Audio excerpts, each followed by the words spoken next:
Welcome to Inception UPSC. मेरा नाम है भूपेंद्र और आज हम डिस्कस करेंगे यूपीपीएससी प्री 2023 के क्वेश्चन पेपर को। ठीक है, यूपीएससी और पीसीएस दोनों का ही जो पेपर होते हैं इनका लेवल काफी अच्छा होता है और काफी अच्छा एक दूसरे से लिंक करके चलते हैं। पैटर्न सेम रहते हैं लगभग। तो अगर आप यूपीएससी की तैयारी कर रहे हैं तो आप पीसीएस का एग्जाम दे सकते हैं, पीसीएस की तैयारी कर रहे हैं तो थोड़ा और तैयारी करके आप यूपीएससी का भी एग्जाम दे सकते हैं। चलिए इनको एनालाइज कर लेते हैं और देख लेते हैं कि ये किस तरीके से क्वेश्चन पूछे जाते हैं स्टेट सर्विसेज में। हम एक काम करते हैं, हम सब्जेक्ट वाइज एनालाइज करते हैं। जैसे हिस्ट्री में कितने क्वेश्चन पूछे गए थे, कौन कौन से क्वेश्चन पूछे गए थे, पॉलिटी में, इकोनॉमी में, इस तरीके से पार्ट वाइज हम इसे डिस्कस करेंगे। तो ये हमारा हिस्ट्री का पार्ट रहेगा, तो हम हिस्ट्री के क्वेश्चन डिस्कस करने वाले हैं। चलिए शुरुआत करते हैं। ये पहला पार्ट रहेगा हिस्ट्री का। दूसरा पार्ट भी आपको जल्दी ही देखने को मिलेगा। तो आधे क्वेश्चन इसमें डिस्कस करेंगे और आधे क्वेश्चन नेक्स्ट पार्ट में हिस्ट्री के डिस्कस करेंगे। उसके बाद हम polity, then geography, then economy, then current affairs इनको डिस्कस करेंगे। चलिए वीडियो को शुरू करते हैं। देखिए पहला जो क्वेश्चन पूछा गया है 1857 के रिवोल्ट से लेकर क्वेश्चन पूछा गया है। पूछा गया कि भैया ये बताइए जो बरेली से जो लड़ रहे थे इस रिवोल्ट में उनका नाम क्या है, वो लीडर कौन है। अब जो 1857 का रिवोल्ट है ये हर एग्जाम के लिए इंपॉर्टेंट होता है, चाहे वो कोई सा भी एग्जाम हो, इसमें ये क्वेश्चन पूछा ही जाता है। ठीक है, एक ना एक क्वेश्चन आपको देखने को मिल जाएगा। और खासकर ये लीडर्स वाला क्वेश्चन कई बार रिपीटिशन होता रहता है, नया नहीं है, हर बार ये रिपीट होता है क्वेश्चन, तो इसको आप याद रखना है। ठीक है, तो इस बार क्वेश्चन क्या पूछा गया है कि बरेली से कौन लड़ रहा था। तो हमारे पास हजरत महल, नाना साहेब, खान बहादुर खान एंड कुंवर सिंह, चार लोग यहाँ पे मौजूद हैं। सही आंसर हमारा क्या रहेगा एक बार देख लेते हैं। तो आपको सब चीज पता होनी चाहिए, कौन कहाँ से लड़ रहा था। दिल्ली से कौन लड़ रहा था, जनरल बख्त खान। कानपुर से नाना साहेब, लखनऊ से बेगम हजरत महल, बरेली से खान बहादुर, बिहार से कुंवर सिंह, फैजाबाद से मौलवी अहमदुल्ला, झांसी से रानी लक्ष्मीबाई। ठीक है, ये लोग लड़ रहे थे, ये आपको याद होने चाहिए लीडर्स। चलिए हम अपना आंसर कर लेते हैं। तो आंसर होगा हमारा खान बहादुर खान। नेक्स्ट क्वेश्चन देख लेते हैं। Who among the following translate 300 volume of Sanskrit book called Firoz Tughlaq during the campaign of Nagarkot?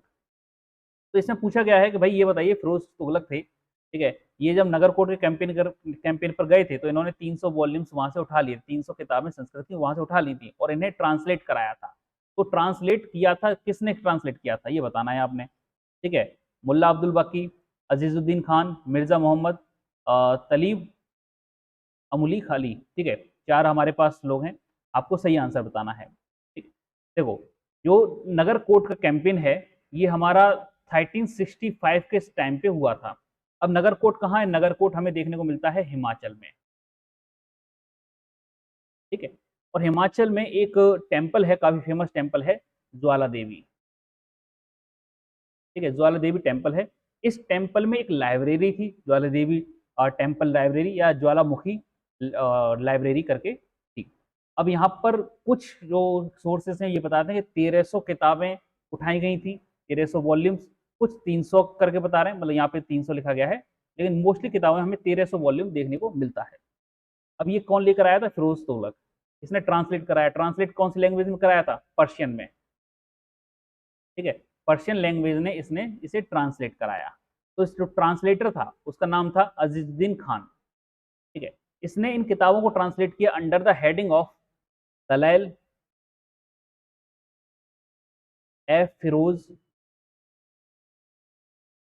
शाही। ठीक है, दलाइल ए फिरोज शाही, इस हेडिंग के तहत इसने ये किताबों को ट्रांसलेट किया था पर्शियन लैंग्वेज में। ठीक है, चलिए नेक्स्ट क्वेश्चन देख लेते हैं। विच ऑफिसर वॉज दैट इज भाग दुआ, भाग दो, कभी भाग दुगा लिखा है, कभी भाग दो लिखा हुआ है, हिंदी में कई जगह ये सब दिखाने को मिल जाएगा। तो वैदिक एडमिनिस्ट्रेशन में जो ऑफिसर था भाग दो, ये किस काम के लिए अपॉइंट किया गया था। तो देखो, chief officer, revenue collector, messenger और चीफ ऑफिसर ऑफ फॉरेस्ट। अब क्या है कि इससे क्वेश्चन पूछे जाते हैं, तो ऑफिसर्स का नाम अपने याद रखना है, कौन किस काम के लिए रखा गया था। बहुत सारी लिस्ट है, एक बार मैं लिस्ट आपको दिखा देता हूँ, ये लिस्ट है। ठीक है, पुरोहित चीफ प्रीस्ट हुआ करते थे, इन्हें राष्ट्रगोप भी बोला जाता था, सेनानी सुप्रीम कमांडर होता था यानी कमांडर इन चीफ होता था, ब्रजपति और पार्शियल लैंड के इंचार्ज होते थे, शिवग्रह, ठीक है, दूत मैसेंजर हुआ करते थे, ग्रामीणी हेड ऑफ विलेज होते थे, कुलपति हेड ऑफ फैमिली। इस तरीके से पूरी लिस्ट आती है, एक बार पॉज करके आप ये लिस्ट देख सकते हैं। हमारे लिए जो काम का है वो ये है, दैट इज भाग दुग। भाग दुग का मतलब समझो भाग, इसमें शब्द क्या है, भाग। भाग का मतलब हिस्सा, ठीक है, पार्ट।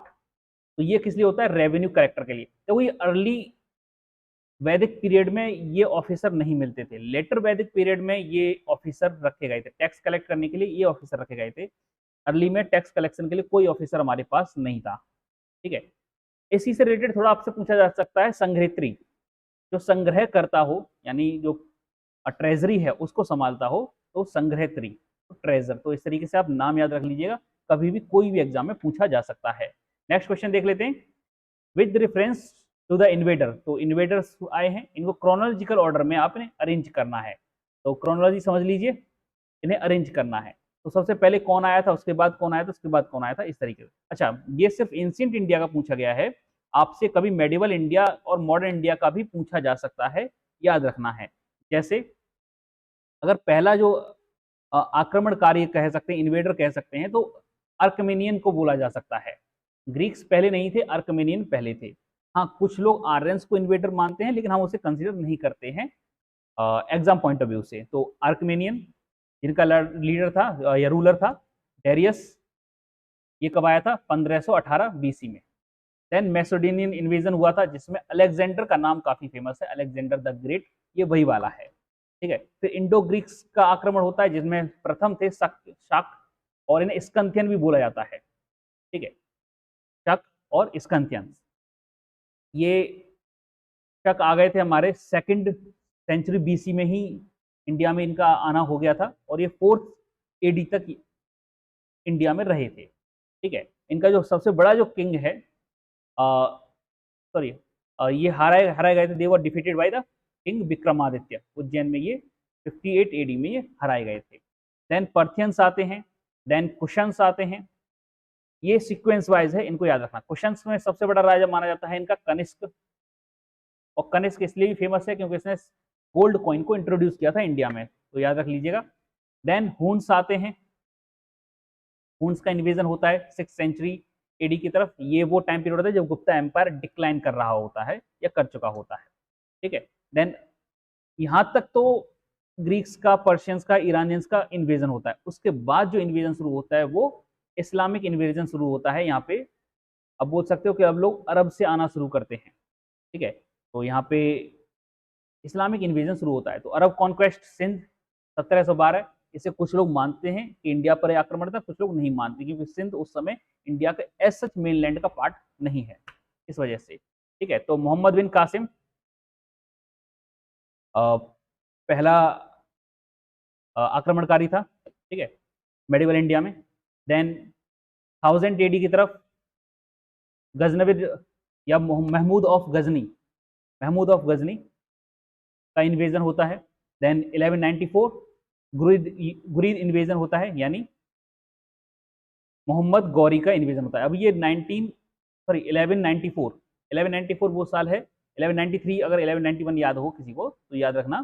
तो battle of Tarain first, battle of Tarain second, then battle of Tarain second में पृथ्वीराज को हराने के बाद मोहम्मद गौरी इंडिया में आ पाता है, ठीक है। तो इनको लिंक करते हुए चलना है। इन्वेजन ऑफ टैमरलेन, यानी तैमूर का आक्रमण, तो तुगलक डायनेस्टी को इसने लगभग खत्म ही कर दिया था। Then Mughal invasion under the Babur, ठीक है, अंडर द बाबर। देन कुछ इन्वेजन, अब इसके बाद से इन्वेजन कह पाना थोड़ा सा मुश्किल हो जाता है, क्योंकि 16th सेंचुरी और 17th सेंचुरी वो टाइम पीरियड था जब यूरोपियंस इंडिया में आना शुरू होते हैं, चाहे वो ब्रिटिशर्स हों, पोर्चुगीज हों, डच हों, फ्रेंच हों, ये चारों ही लगभग इंडिया में आ जाते हैं। अब इन्हें इन्वेजन नहीं बोला जाता, क्योंकि ये किस लिए आते हैं, ये ट्रेड के लिए आते हैं। हाँ, लेकिन जो एक कॉन्फ्लिक्ट होता है वो गोवा में कॉन्फ्लिक्ट होता है अंडर द अल्फोंसो अल्बुकर। तो ये एक कोशिश की जाती है पोर्चुगीज द्वारा कि इसे कब्जा किया जाए, गोवा को कब्जा किया जाए। तो ये कॉन्फ्लिक्ट बोल सकते हैं, इन्वेजन नहीं बोल सकते। हाँ, इन्वेजन अगर हम बोलेंगे तो नादिर शाह का बोलेंगे, 1739, that is a pure invasion. उसके बाद से इंडिया में इन्वेजन नहीं हुए हैं, कॉन्फ्लिक्ट हुए हैं, लड़ाइयाँ हुई हैं। नेक्स्ट क्वेश्चन है हमारा मिलिंद फानो। ये बड़ा फेमस टर्म है, इसको याद रख लीजिएगा, कई बार क्वेश्चंस में रिपीटेडली पूछा गया है। ठीक है। तो एक डायलॉग है between king Milind and Buddhist saint, इनके बीच के जो डायलॉग्स थे इनको लिखा गया है किताब में, जिस किताब का नाम दिया गया मिलिंदा फानो। ठीक, कभी मिलिंद फानो, कभी मिलिंदा फानो, या कभी मनिंदर फानो भी बोला गया है। ठीक है। अब आपने बताना है जो सेंट थे, जो बुद्धिस्ट सेंट थे, उनका नाम क्या है। तो बेसिकली इतना समझो, ये पूरा कन्वर्जेशन है बुद्धिस्ट फिलोसफीज का between the king Melinda and, या इन्हें मनिंदर भी बोला गया। ठीक है। तो इंडो ग्रीक्स एम्पायर में सेकंड बीसी में ये इंडिया में विजिट करते हैं। तो जो सीनियर मॉन्क्स जो इनके साथ डिबेट करते हैं या इनको इनके क्वेश्चंस का आंसर करते हैं, दैट इज नागसेना। ठीक है, Nagasena. Next question, tappa style of music redefine होता है, रिफाइंड होता है, डेवलप्ड होता है किसके टाइम पीरियड में, किसके कोर्ट में। देखो इतना मानो कि मुगल जो भी थे मुगल्स, ये नाच गाने के बड़े तगड़े शौकीन हुआ करते थे। इनका बस फेवरेट टाइम पास ये होता था कि भाई अनारकली को नचाओ, है ना। तो ये इनका चलता रहा। अब आपने बताना है कि किसके टाइम पीरियड। देखो जहांगीर, शाहजहां, मोहम्मद शाह और अकबर, तो चारों के कोर्ट में नाच गाने भली भांति चलते रहते थे। और सभी, खासकर अकबर की अगर हम बात करें तो अकबर इन चीज़ों में ज़्यादा रुचि लेते थे। आर्ट एंड कल्चर को लेकर, रिलीजन को लेकर इनको फ्लरिश करने में ज़्यादा रुचि लेते थे। देन शाहजहां, जहांगीर सब रहते थे। अब आपने अगर एग्जैक्ट नहीं मालूम है तब भी आप इसमें बता सकते हो, क्योंकि मोहम्मद शाह का पूरा नाम क्या रखते हैं हम, मोहम्मद शाह रंगीला। रंगीला शब्द आया ही इसलिए है क्योंकि इनके जो चाल चलन थे वो कुछ रंगीले स्वभाव के हुआ करते थे।